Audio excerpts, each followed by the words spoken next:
if you go back decades, it was about going out. Certainly, my career started in London.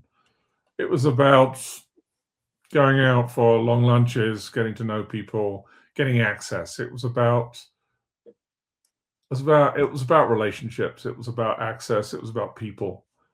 And there were a number of key financial publications that were important, such as the Financial Times. Today's a little different, a lot different. To keep it simple, you don't really need to have that many news articles about a particular subject in order to be able to raise your head above the parapet, because fortunately, we're in a digital world where one great article can be used for many months or a year or two. So it's more about quality and getting the right story out there than it is trying to hit 100 different media outlets. It's also very difficult if you were trying to hit, let's say, tens of media outlets with your story. If you're a small to medium-sized financial technology firm, the media don't have the time to focus on your stories. They're not relevant enough. They're too niche.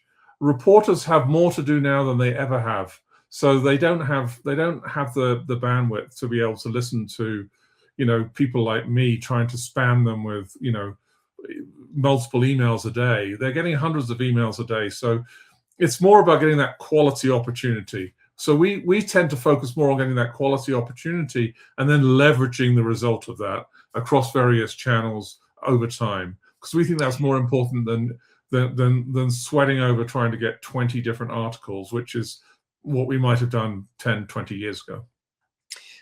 So let's talk about that a little bit, because I see the same thing, right? It used to be that you create a relationship, and even someone like myself, like if I worked with a PR firm, typically what happened was the PR firm would introduce me, I become a subject matter expert, then the publication keeps reaching out to me. And so it was all very relationship based, and that's probably still relevant today. But I do think it's really interesting to think about how one specific article or one specific subject can mushroom across multiple different places. So am I understanding that correctly, that your focus would be like, how do we get something that is a major foothold and then keep building on the momentum of, did you know that this outlet used that? Yes, and I think what's more important for executives nowadays is to be able to speak coherently and have strong views and opinions and predictions about the industry, rather than just being able to talk coherently about their own business.